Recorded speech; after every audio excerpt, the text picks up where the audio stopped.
Assalamualaikum warahmatullahi wabarakatuh. Hai teman-teman, perkenalkan nama saya Alaida Hidayah Sibuan dari kelas 11-3 SMA Negeri 3 Rantau Utara. Di dalam video kali ini, saya akan melakukan praktikum termokimia sederhana, yaitu reaksi eksoterem dan reaksi endoterem. Nah, sebelum melakukan praktikum, alangkah baiknya kita mengetahui apa itu termokimia sederhana, yaitu reaksi eksoterem dan reaksi endoterem. Termokimia, ilmu yang mempelajari tentang perubahan panas kalor suatu zat yang melibatkan proses kimia dan fisika. Berdasarkan perubahan entalpinya, termokimia ini terbagi atas dua bagian, yaitu reaksi eksoterem dan reaksi endoterem. Apa itu reaksi eksoterem?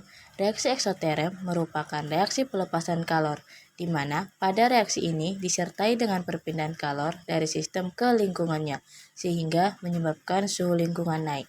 Pada reaksi eksoterem, ini entalpinya bernilai negatif. Lalu, apa itu reaksi endoterem?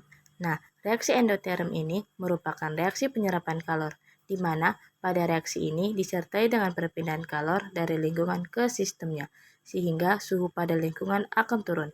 Pada reaksi endoterem ini, nilai entalpinya bernilai positif. Nah, sekarang teman-teman sudah tahu kan apa itu reaksi eksoterem dan reaksi endoterem. Nah, selanjutnya masuk kita ke praktikumnya. Pertama, ambil deterjen, kemudian air yang bersuhu ruang.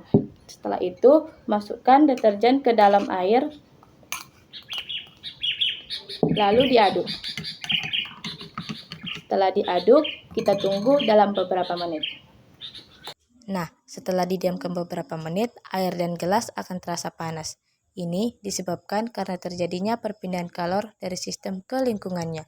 Nah, jadi pelarutan deterjen ini merupakan reaksi eksoterem. Di percobaan yang kedua, kita siapkan wadah baru dan juga es batu. Lalu kita tuangkan es batu ke dalam wadah tersebut.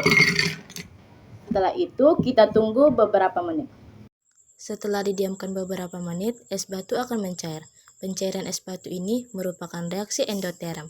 Mengapa? Karena terjadi perpindahan kalor dari lingkungan ke sistemnya, yang menyebabkan es batu tersebut mencair. Nah, pada reaksi endoterem ini terjadi penurunan suhu pada lingkungan. Penurunan suhu ini menyebabkan gelas kaca akan dingin ketika kita sentuh. Nah, dari praktikum tadi kita dapat mengetahui bahwa pelarutan deterjen tadi merupakan contoh dari reaksi eksoterem. Dan contoh dari eksoterem lainnya ada lilin yang menyala, air garam, letusan kembang api, serta kayu api unggun yang dibakar. Sedangkan pelalen es batu merupakan reaksi endoterem. Contoh dari endoterem lainnya ada pada penguapan air, fotosintesis pada tumbuhan, serta memanggang roti. Kesimpulannya, air yang dicampur dengan deterjen merupakan reaksi eksoterem karena terjadi perpindahan kalor dari sistem ke lingkungannya yang menyebabkan adanya kenaikan suhu pada lingkungan, sehingga gelas kaca pada campuran deterjen ini akan terasa hangat ketika disentuh. Sedangkan es batu merupakan reaksi endoterem karena terjadi perpindahan kalor dari lingkungan ke sistem yang menyebabkan es batu tersebut meleleh dan penurunan suhu pada lingkungan, sehingga gelas kaca pada es batu tersebut akan terasa dingin ketika disentuh. Sekian video praktikum termokimia sederhana dari saya. Lebih dari kurang saya mohon maaf. Wassalamualaikum warahmatullahi wabarakatuh.